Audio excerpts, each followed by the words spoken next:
Do you know that the first step in reaching your goals is imagination? Because you first need to imagine your goal.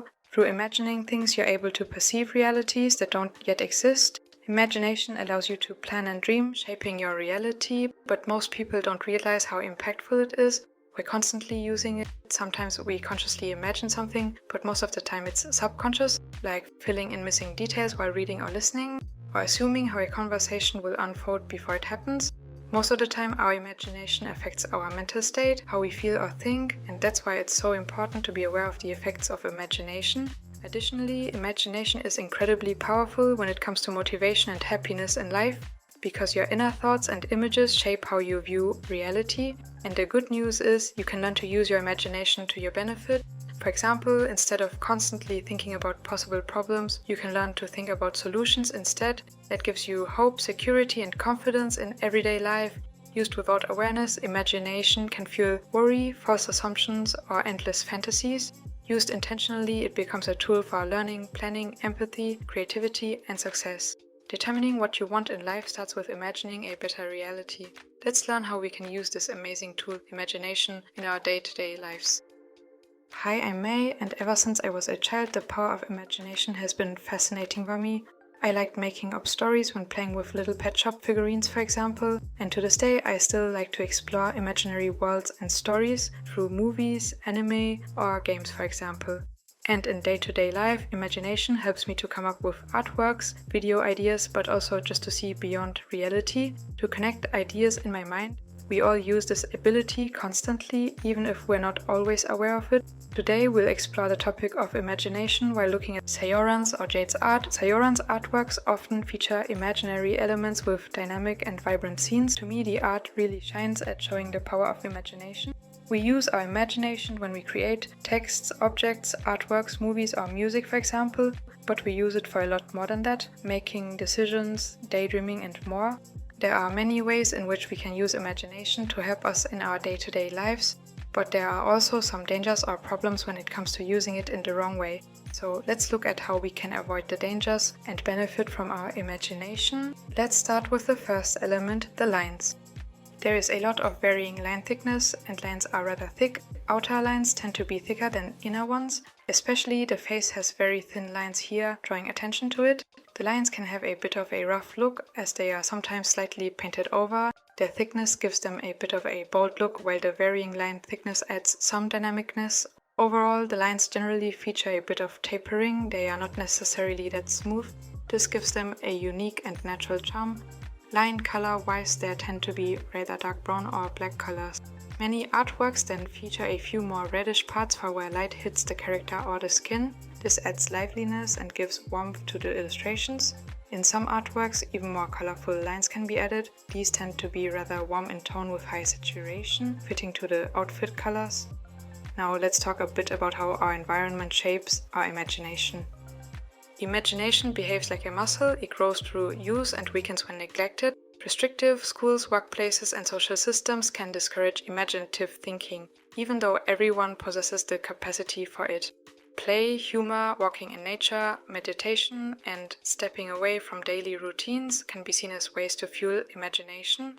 Counterintuitively, complete freedom isn't always best. Well-chosen constraints often increase creativity by giving imagination direction. I also find that when I draw something, it helps me to first determine some constraints, what character I'll draw, what atmosphere I'd like to go for, and so on, and then imagine a scene or composition for the artwork based on this. Next, let's move on to the bodies in Say0rans art. Bodies are around 7 heads tall most of the time here. They tend to be a bit simplified, and something that stands out to me would be that the ankles and arm joints can be fairly wide, giving the lower legs or arms a more straight appearance. In a way, it adds a bit of a cartoony look. Other than this, a lot of rounded shapes are added, giving the bodies a bit of softness. The anatomy for the illustrations is often depicted with shading rather than lines, and this depiction is rather simple, leading to a mix of semi-realistic proportions with a simplified and stylized look. One thing that I connect imagination with is memory. I often find things that I experienced at some point within the things I imagine. It seems like the brain uses what we know to come up with new things when using imagination. It's fascinating how it shows us what's in our subconscious, how it sometimes brings up things we seem to have forgotten. So how does memory affect our imagination? Every imagined future is built from pieces of past experiences that your brain recombines into something new. Memory isn't a perfect recording, it changes every time it's recalled, making it surprisingly flexible. What I find particularly interesting is this. Repeatedly imagining something can increase your confidence that it actually happened, even when it never did. This makes imagination incredibly powerful, but also means it should be grounded in reality. One example I have here is this big poster that I remember about a childhood game called Say0rans. To this day, I know I saw this poster with many cards, the size of then A1 probably. I assumed it was part of a magazine I had and that I had it in reality, but I have never found it for more than 10 years, so I don't know if that was something that only exists in my imagination from a dream maybe, or if I actually had this poster when I was younger. Do you also have some of those memories where you're not sure whether they actually happened or were just in your imagination? Next, let's move on to the faces in Say0rans Art. The face shape and chin tend to be rounded here. For male characters and more side-facing faces, the face shape can feature a more sharp edge as well. In other and most cases, the face outline features a gap and the neck and face are separated through a shadow. Because the face edge disappears in some of the illustrations, there isn't always a clear change in direction for the face shape. When it's more clearly visible, it tends to appear between the ear and eyes vertically and at the mouth level horizontally. That's for the inner side of the face shape, and for the outer side of the face shape, the change of direction would appear around the outer eye corner vertically and around the mouth level horizontally. For more front-facing faces, the change of direction would be more inwards, around the outer eye corner, or even further inwards, vertically, and around between the mouth and chin horizontally. Since the face shape is rather rounded, it is not always clearly distinguishable as well. Something that gives the characters a more youthful look would be their more full, rounded faces. On the other hand, inwards leading angles add more adultness or elegance as well. There's a mix of outwards and inwards curving lines used for the face shape, making the faces appear lively and balanced. When it comes to the distances on the face, the eye to nose distance can be slightly bigger than the distance for the nose to the chin. This, as well as a wider upper part of the head than the lower part of the head, can add some cuteness. However, it's not always the case, and the jaw can also be slightly bigger. It's especially affected by the perspective the head is viewed from. For more upwards looking heads, the distance between the chin and nose can be bigger than the distance between the nose and the eyes. In the side view, the chin often protrudes a bit while having a slightly pointy and rounded shape. The part beneath the nose, including the mouth, protrudes around as much forward as the part above the nose, the forehead. Speaking of the nose portrayal shifts depending on the head angle. In the front view, a line at the bottom can be used along with some shading at the nose. For shading on the nose, shadow shapes and shadow lines can be used. With a slight tilt of the head, a line for the bottom of the nose as well as a nostril along with a shadow on the nose can be used here. When the head is tilted a bit more, a longer nose line, also depicting the nose bridge, is often added. There isn't always a shadow on the nose here, but some slight shadow or blush is common. A light can also be added along the nose as well.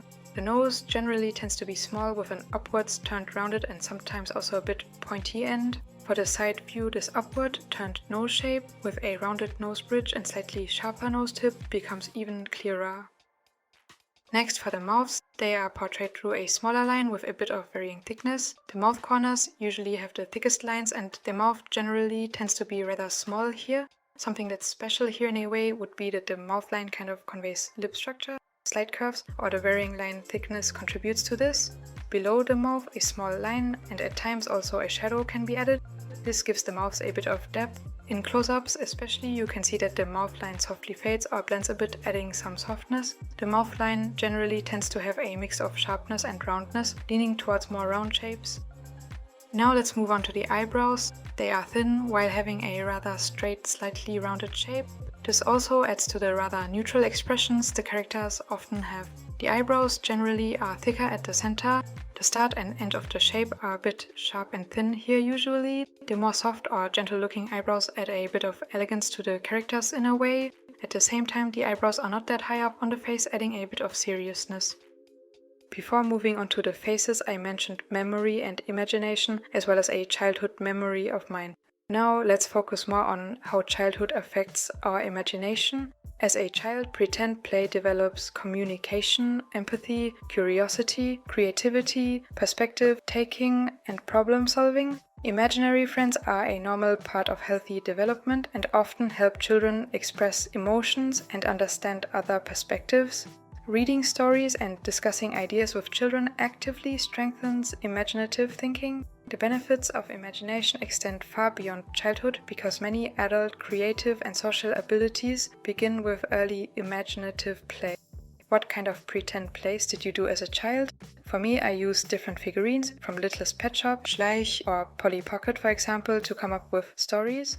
Then I read a lot of storybooks and I also saw some movies. To this day, I'm grateful for these memories and I can see that it probably still affects how I use my imagination to this day. That made me wonder as well, what are the differences in how each one of us uses imagination? We all only have access to our own minds, so it can be difficult to imagine being someone else and imagining something using their mind.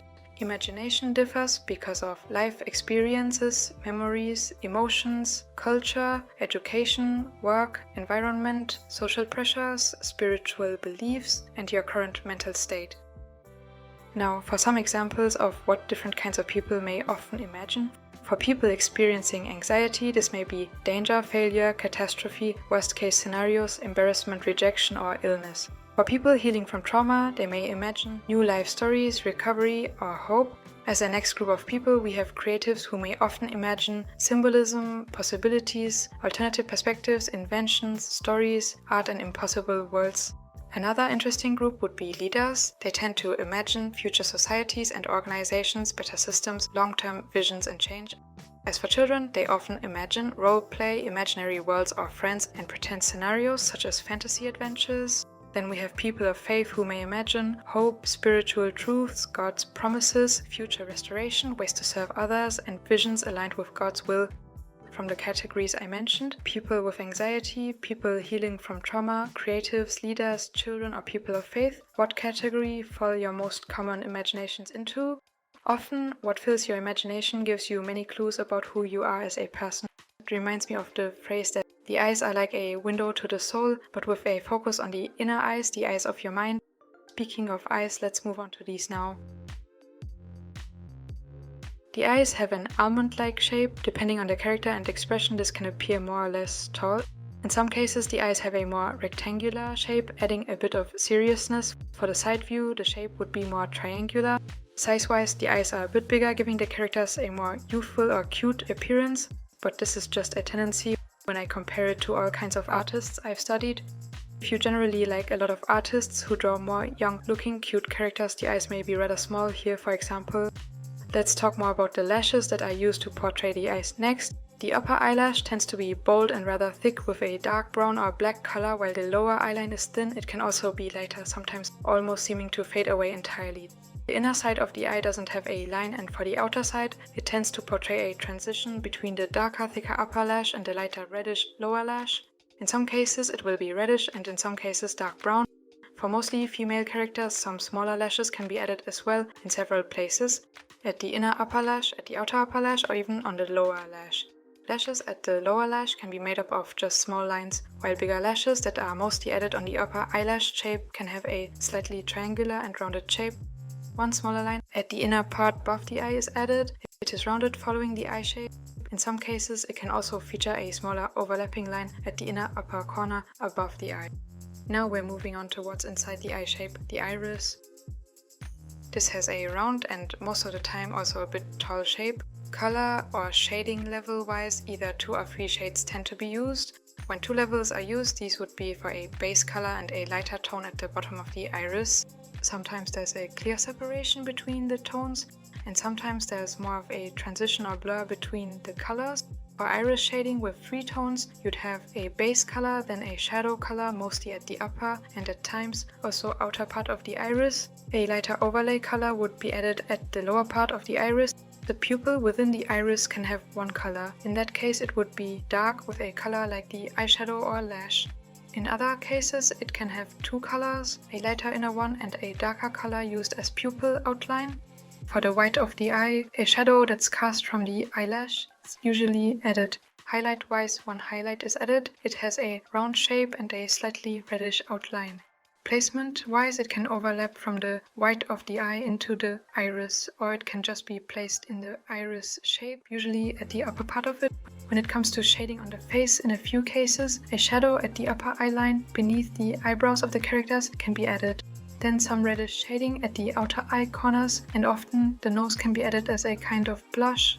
On the cheeks, blush like this is often also added. The shading can have kind of a textured look, and in a few cases small lines are also added. Other shading on the face can then be caused by the lighting setup. To me, one of the most direct connections to imagination is daydreaming. It's kind of like letting your inner eye take you on a journey. What you may not yet know is that daydreaming is surprisingly useful. Richer daydreaming is associated with higher intelligence because it combines imagination with the existing knowledge to create new insights. Daydreaming isn't simply switching off, it involves cooperation between brain networks responsible for attention and internal thought. It helps people clarify long-term goals and imagine the future they want, increasing motivation to work toward it. Moments of wakeful rest, daydreaming, often activate the brain's default mode network, a state strongly associated with imagination and idea generation. That means having daydreams supports coming up with new ideas. Of course, what your daydreams are about also matters, and you don't want your daydreams to replace reality, but generally, letting your mind drift off in daydreams can be fun and relaxing. I remember often doing this while listening to music during school when commuting on the bus, and now we move on to the hair. The hairline art features varying line thickness, it's rather thick, zigzaggy and rounded shapes are often included. Line art focuses on the silhouette of the hairstyle. Some hairlines can also not be outlined, and structure is often added through the hair shading as well, which I'll talk about next. This has mostly zigzaggy shapes with clean edges. A few blended ones can also be used in some cases. There's a mix of rough and sharp shapes. A lot of various hues or shadow levels can be used. Most of the time warm and cold hues are both included. Now I'll go over the shading layers I would use to create a hair shading result similar to Say0rans Art. First a base layer, next I would add a first shadow layer, then a second shadow layer with a darker shadow color. The colors here can be added with varying opacity, adding depth. The next layer would be for a slightly lighter tone of the base color. In the case of this artwork, it's only added at one side of the hair. In other artworks, a more distinct yellowish and light can be added on this layer. As a final layer, I'd add a hue variation or face glow one with a reddish orangey tone. For areas in light, this has a lighter tone. For areas in the dark, it has a darker color. The colors on this layer can be added with especially many varying levels of opacity. When hair covers facial features, they are usually fully covered. In some cases, the lash line or eyebrow can also shine through. The last imagination-related aspect I talked about is daydreaming. Sometimes these daydreams can involve fantasy worlds and characters not connected to reality. In other cases, your daydreams may involve future situations and so on, enabling you to determine goals or get motivation. That leads me to the next aspect about imagination, future thinking. Unlike memory, which we also talked about before, imagination is not limited by the past. It allows you to simulate possible futures and prepare for situations you have never experienced. Planning, problem solving, and adapting to new situations all depend on imagining possibilities before they exist. Imagination generates possibilities, logical thinking evaluates and refines them. Both are needed for good decisions. One of imagination's defining abilities is that it transcends both time and space, letting us mentally travel into hypothetical worlds and futures. Especially when it comes to our planning abilities, imagination is the first step. Through it, we can see possible futures. We then reflect on these futures and evaluate what would be good. This turns into plans, which leads to action. Without imagination, there would be nothing to plan toward. Planning is essentially choosing between imagined futures. That's also why imagination is closely connected to our goals in life. Before pursuing any goal, you first imagine the future, the finished result, or the person you want to become. Imagination creates motivation because it lets you see a future worth moving toward. Without that picture, motivation often weakens. Becoming a visionary leader, someone who's able to fulfill their vision, their goals, starts with first imagining futures that do not yet exist before bringing them into reality.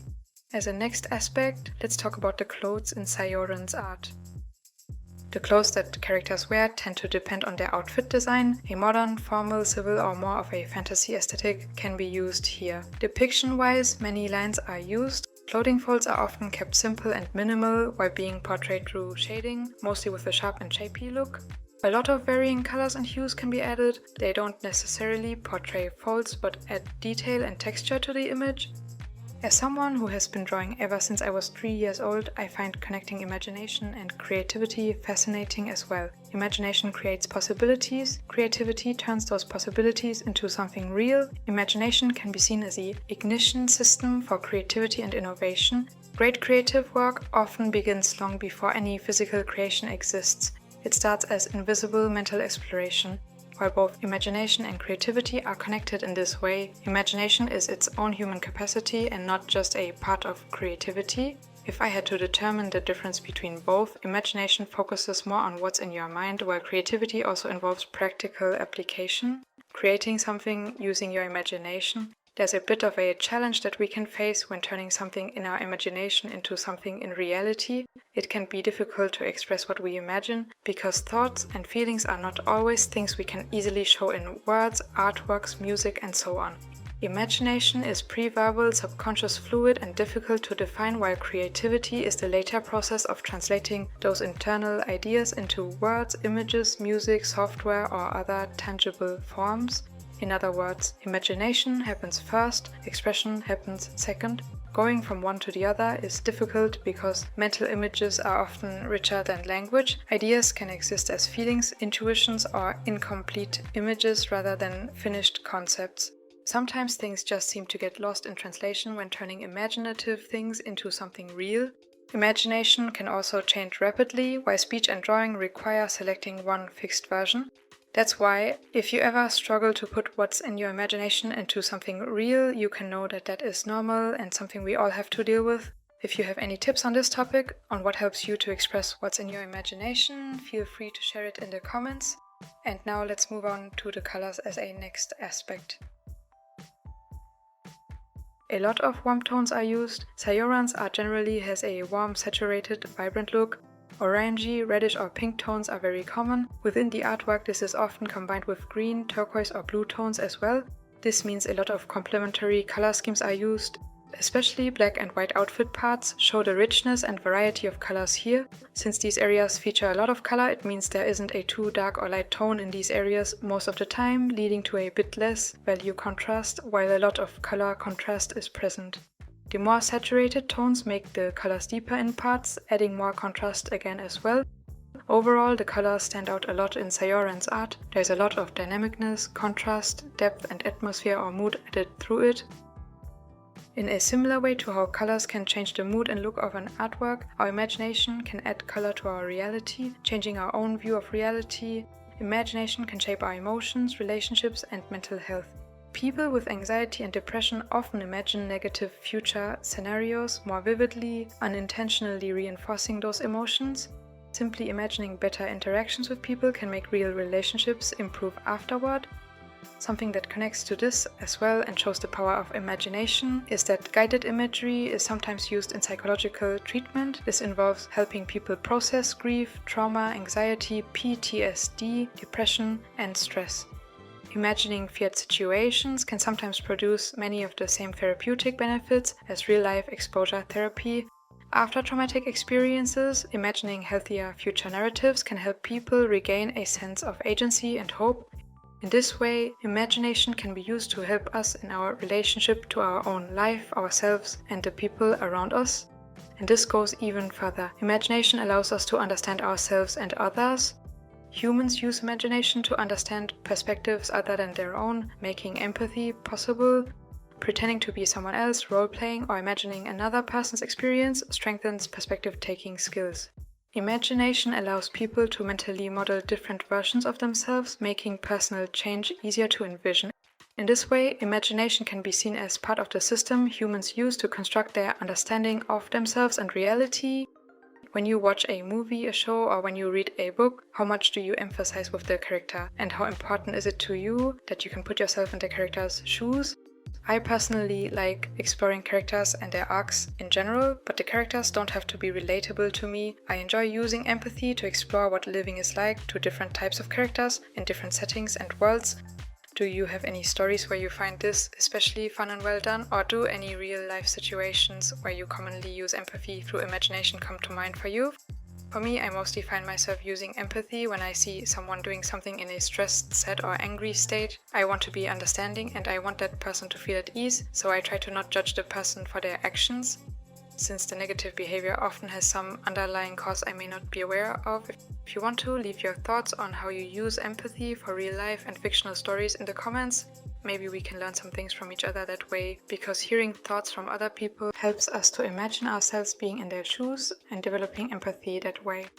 Next, let's talk about the shading in Say0rans Art. Various shading or lighting setups can be used in the illustrations. Sometimes the character is mostly brightly lit, sometimes they are backlit, and sometimes there can be lighting from below or from one side only. What is generally common would be a bright yellowish light added from one side or from above, as well as reflected light, which would commonly be on the opposite side of the light. The shading tends to consist of a lot of harsh shapes rather than blended ones. It has more of a cel shading look, but there still can be some transitions. What stands out is the large amount of hue variation, creating more vibrance, depth and interest. The shading here can also have a textured look. Now for the layers I would use for a similar shading to Say0rans Art. First would be a base layer, next a first shadow layer, after this a second shadow layer, then we have light layer, and finally a hue variation layer. Having looked at how imagination can help us to develop empathy, let's also look at the general effects imagination has on our brains. Imagining an action activates many of the same brain regions as actually performing it. Your brain partially rehearses reality before it happens. Because of this, visualization can improve learning, confidence, and physical performance even before real practice begins. Your imagination acts like your brain's own virtual reality simulator, allowing you to mentally experience situations before they occur. That means when you are practicing something for an important event, it really helps to mentally rehearse. Recently, I started playing drums again, and I see this here as well. Before I play a beat, just having the melody in my head helps me to execute it. Drawing in particular is exemplary for this as well to me. When drawing bodies of characters, for example, it's a constant switch between imagining what the body part should look like in my head and drawing it. Do you have any other activities where you notice your imagination and execution collaborating in such a way? We can use our imagination in many unique ways, so I'd love to hear how you use it. Here are some examples of how different people may use imagination. The first would be mental exposure therapy. Instead of facing fears physically, people sometimes imagine the feared situation. Surprisingly, this can produce similar therapeutic benefits compared to facing that fear. Probably because the brain reacts as if you would actually face the feared situation. Another way to use imagination that was also mentioned before would be for improving relationships. Simply imagining positive interactions with another person can improve later real-life interactions. The next way to use imagination would be trauma recovery. Therapists help people imagine healthier future narratives after trauma. This helps restore hope and agency. Solving problems during sleep, that's another interesting way imagination can be used. Sometimes deliberately asking your subconscious for help before sleeping and recording ideas upon waking can help when you're facing difficulties. I have experienced this myself sometimes as well. On the first day, when facing a situation, I was unsure about making a decision. But after one night of sleep, I was much more secure and able to decide. The next way to use imagination is intentional daydreaming. Here, one thing to note is that daydreaming can be used deliberately to come up with ideas. It doesn't need to be treated as a distraction. It can be useful up to a reasonable extent. And finally, similarly to what I mentioned with drawing or playing instruments before, imagination can be used to practice skills mentally. Athletes, musicians, chess players and speakers often mentally rehearse performances before doing them physically. To me, I sometimes imagine doing something and then I take notes on things to look out for and so on. For example, when going on a trip or having an important conversation. Just having the situation in my mind helps me to get clarity on what I can look out for. I especially recommend it if you're feeling overwhelmed by a new task. By using your imagination, you could also split up that task and plan how you handle each step, for example, so that when you're doing the task, you simply have to focus on it. That's the process I also use to plan my days. I look at all tasks I need to do and I imagine when during the day it would work best to do it. I note this down and then I follow that schedule. As a last aspect, let's talk about the extra effects and backgrounds. The backgrounds really stand out to me. Most of the time they're rich and lively, full of dynamic elements. These elements also depend on the character.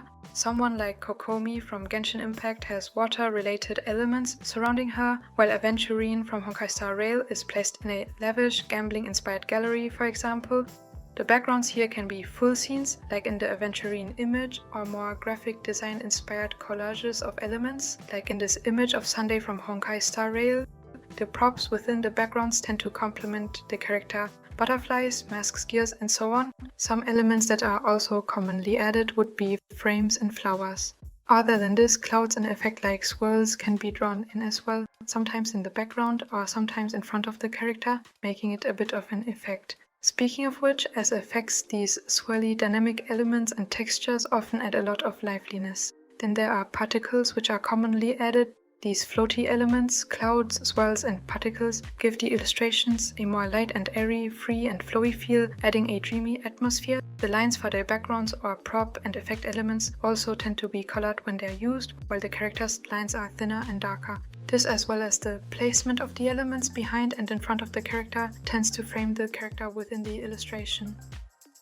For now, we have explored what affects imagination, including aspects like our environment, memory, childhood, and experiences. Then we looked at how we use imagination for daydreaming, future thinking, and creativity, for example. We also looked at how imagination affects us, shaping our reality, mental state, and our brain. Let's also talk about the dark side of imagination, because the first step of overcoming these dark sides is being aware of them. Imagination becomes harmful when imagined events are mistaken for reality, increasing fear and anxiety. This shows that the same ability that helps people dream about the future can also create imagined catastrophes that feel real. Excessive imagination without evidence or reality testing can lead to unrealistic expectations or distorted beliefs. This means that healthy imagination works best when it's balanced with critical thinking and evidence-based reasoning. Another aspect here which I have struggled with several times would be overthinking. Imagination itself is neutral. Overthinking is imagination that becomes trapped in repetitive negative simulations. For example, instead of imagining maybe the presentation goes well, your imagination repeatedly generates, I'll embarrass myself, everyone will judge me, or I'll fail. As mentioned before, anxious people imagine negative futures more vividly, which then strengthens anxiety itself. This is because we often react to imagined events as if they were real emotionally, meaning if your imagination creates a frightening scenario, your brain responds as though it actually happened. This is why overthinking feels so exhausting. However, we all have the ability to overcome these dark sides and use imagination to our benefit in our day-to-day lives. And that's what I'd like to talk about as we move on to the next part of this video. Now that we've looked at different elements in the analysis part, let's apply them in an illustration. As with my other art style study videos, for this I'll draw my original character, Yumari. So what is the healthiest use of imagination? The goal is not to imagine only positive things, the goal is not to suppress negative imagination, and the goal is not to become coldly realistic. The goal is to become the director of your imagination instead of letting it direct you. Imagination is essentially a simulator. Like every simulator, it can be used well or poorly. To use imagination in a healthy way, we can break it down into 5 steps. The first one is to imagine reality accurately. Instead of asking what's the worst that could happen or what's the best that could happen, ask what are the realistic possibilities. That sounds boring, but it's very powerful. Our brains naturally exaggerate. Negative people exaggerate danger, overly optimistic people exaggerate success. Wise imagination explores possibilities without becoming attached to one. For example, instead of thinking everyone will hate my presentation or everyone will love it, you imagine some people will enjoy it, some won't care, I'll probably make one mistake, I'll probably also do several things well. That's much closer to reality. A second step for a healthier use of imagination is to use it for preparation and not for prediction. Imagination exists partly because it lets us practice before reality happens. Healthy imagination asks, if this happens, how could I respond? Instead of saying, this will happen. For example, instead of imagining failing an exam over and over, imagine I forget one question. What do I do? Stay calm, skip it, return later, continue. Like this imagination becomes rehearsal instead of anxiety. Next, for the third step, which is to imagine solutions more often than problems, most people accidentally train themselves to imagine problems. Imagine how the perspective shifts when you instead train to imagine solutions. Here's an example. Instead of thinking only of the problem, my friend might misunderstand me, also imagine what you could do to solve it. For example, I could simply explain myself, or I could ask them what they meant. Now your brain learns that problems aren't dead ends, they have responses. This alone can reduce stress while increasing confidence and serenity. Now for a fourth step, this is to use imagination in service of reality. Imagination should eventually return you to action. You can think of it like this. Reality leads to imagination, which leads to a better reality. It should not be like this. Reality leads to imagination, which leads to more imagination and even more imagination and never acting. Learning to take action can help to break out of overthinking cycles, for example. Now for step 5, which focuses on another important factor, this would be the distinction between active and passive imagination. Active imagination here refers to what you consciously imagine, while passive imagination is the subconscious part you use constantly. Because you use it so much, it makes sense to learn to train your imagination to subconsciously help you and not to harm you. And to do this, you can make use of your active imagination. That is step 5, using your active imagination to transform your passive imagination. More on that after a short explanation of active and passive imagination. For this, here's a short list of examples with how you may use active versus passive imagination in everyday life. For active imagination, which would be intentional, we have visualizing a speech before giving it, mentally rehearsing a sports movement, designing a drawing before starting, brainstorming solutions to a problem, reading a novel and consciously picturing the scene, imagining how someone else feels to build empathy, and deliberately imagining your future self and setting goals. Here are some examples of how you may use passive imagination, which would be more automatic, worrying that something will go badly without intending to, subconsciously imagining someone is judging you, daydreaming while commuting, assuming how a conversation will unfold before it happens, filling in missing details while reading or listening without noticing, instantly forming mental pictures when hearing a story, and letting recurring hopes or fears shape your expectations without realizing it. We may switch between active and passive many times throughout the day. Imagination is operating almost continuously, even when we are not consciously trying to use it. Using imagination is a constant mental process that supports planning, learning, creativity, empathy, and even our ongoing construction of how we understand ourselves and the world. The practical difference between active and passive imagination is whether we guide it intentionally or if we allow it to be directed automatically by habits, memories, and emotions. Now, for the question, can active imagination change passive imagination? The answer is yes. Passive imagination is largely built from repetition. Your brain learns patterns. If every day you automatically imagine, I'm going to embarrass myself, your brain begins generating that automatically. It's simply becoming efficient. But because of neuroplasticity, repeatedly practicing different thought patterns can gradually reshape those automatic responses. For example, your current automatic thought may be, I'm probably going to fail. Then instead of forcing, no, I'm amazing, which your brain may not believe, replace it with, I've handled difficult things before, I'll prepare, whatever happens, I'll respond. That thought is both believable and constructive. Over weeks and months, you can train yourself to notice negative, passive imagination thoughts you may have and start to actively replace them with more positive but also believable ones. It doesn't eliminate every negative thought instantly, but repeated practice can make constructive, positive imagination more automatic. After some time, you may find your relationship to yourself improving. Often this inner shift towards the good things really helps in the outer world as well. Now here's another question. Should we train ourselves to imagine only positive things? I'd say no. It's much better to instead train yourself to imagine constructive things. That means the things you imagine should serve a useful purpose, tending to build up. There's a difference. A positive thought may be, I'll definitely succeed. While a constructive one would be, if I work consistently, I'll improve. Another example for a positive thought, nobody dislikes me. And a constructive one, some people probably won't like me and that's okay. As a positive thought, you could also tell yourself nothing bad will happen, while a more constructive option would be something difficult may happen, but I can probably handle more than I think. Constructive imagination builds resilience. Blind optimism often collapses when reality disagrees.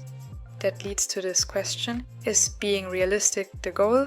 I'd say yes, but realistic doesn't mean pessimistic. Many people think realism means expecting bad outcomes. It doesn't. Realism means seeing both opportunities and dangers without exaggerating either. Imagine standing before a mountain. Pessimism says, I never climb it. Naive optimism says, it'll be easy. Realistic imagination says, it'll be difficult, I might fail, but I can prepare. Others have climbed mountains before. Let's start. Finally, what does someone who uses imagination extremely well look like? They imagine in many different directions. Before acting, they visualize the goal. While planning, they mentally rehearse obstacles. During problems, they imagine several possible solutions. During conversations, they imagine the other person's perspective. When learning, they imagine how ideas connect together. When creating, they imagine possibilities nobody has made yet. When reflecting, they imagine how today's actions shape tomorrow. And when worrying, they redirect imagination toward preparation instead of endless prediction. Here are some practical habits anyone can start to train their imagination. First is the mental rehearsal. Before an important task, imagine yourself doing it calmly, including handling 1 or 2 realistic mistakes without panicking. The second one would be to turn worries into plans. Whenever you catch yourself imagining a negative outcome, ask, if this actually happened, what are 3 things I could do? This shifts imagination from fear to problem solving. A third habit is to imagine other perspectives. During disagreements, spend a minute imagining why the other person might see the situation differently. This strengthens empathy and reduces impulsive reactions. The next habit, picture your future self. Imagine yourself in 1 year if you consistently practiced a habit and also if you consistently neglected it. This makes long-term consequences feel more concrete and can improve motivation. Another habit is to use imagination for creativity. When facing a problem, deliberately ask, what are 5 different ways this could be solved? Even unrealistic ideas can lead to practical ones. As a 6th habit, we have to reflect before sleep. Instead of replaying only what went wrong today, imagine how you would like to respond if a similar situation happened tomorrow. This helps with turning experience into learning rather than just worrying. And a final habit, anchor imagination in action. After visualizing a goal or solution, always end by identifying the very next physical step you can take today. Imagination becomes most powerful when it leads to action. Overall, imagination is one of humanity's greatest strengths because it lets us experience possibilities before they become reality. The aim isn't to replace reality with imagination, it's to let imagination help you engage with reality more wisely. That's it for the process of drawing Yumari. Another interesting question I was asking myself when making this video was how it would affect our day-to-day lives and society if we didn't have imagination. That made me realize that imagination is much more fundamental than most people realize. In our day-to-day lives, without imagination, you would lose much of your ability to plan for the future, mentally rehearse difficult situations, solve new problems creatively, understand another person's perspective, visualize goals, dream about a better future, create art, invent new ideas, imagine different versions of yourself, or recover psychologically after trauma. In a way, imagination may be deeply connected to consciousness, one of our most incredible abilities. If you didn't have imagination, instead of asking things like, what if I tried this, you would mostly react only to what already exists. You would become much more dependent on memory than possibility. Society would also look very different without imagination. Here, imagination connects to innovation, scientific progress, technological development, art, leadership, resilience, social change, and challenging harmful systems. Without imagination, there would be far less innovation, social systems would change much more slowly, fewer inventions would exist, fewer artistic works would exist, and people would struggle to envision alternatives to the status quo. Imagination can even be seen as one of humanity's survival mechanisms because it allows people to imagine better futures before they exist. All in all, we can see imagination as a gift that can be used well or misused. Used well, imagination helps to envision the promises for our lives, to hope beyond present circumstances, to find ways of serving others, and to look toward eternal realities, life and purpose beyond our limited time here. At the same time, imagination can become harmful if it is directed toward evil, pride, or ideas that contradict the truth. Therefore, we should learn to take every thought captive and renew our minds so that imagination is guided by truth rather than by fear or sinful desires. Here, imagination and spirituality can also be seen as naturally connected because both involve perceiving realities that are not physically present. We as humans have the ability to believe in things we cannot see physically in front of us. In fact, we constantly rely on this ability by using our imagination. All of this shows how imagination can give us hope. Imagination enables us to envision better futures before they become reality, making long-term goals possible. Writing down a vision helps maintain motivation during long periods when progress isn't yet visible. Imagination may not just be essential for personal growth, but also for resilience during uncertainty and hardship. Throughout history, imagination has helped people challenge the status quo, rethink society, and envision positive change before it exists. I hope these explorations of the topic were helpful to you. If anything in particular was especially memorable, let me know in the comments. Links to Say0rans Art will be in the video description. Feel free to check it out. If you'd like to support me in some way, you can go to my Patreon, where you can find full screen recorded process videos of my art and more. Other than this, leaving a like and subscribing for more videos like these in the future would mean a lot. Thank you for watching, have a nice day, bye.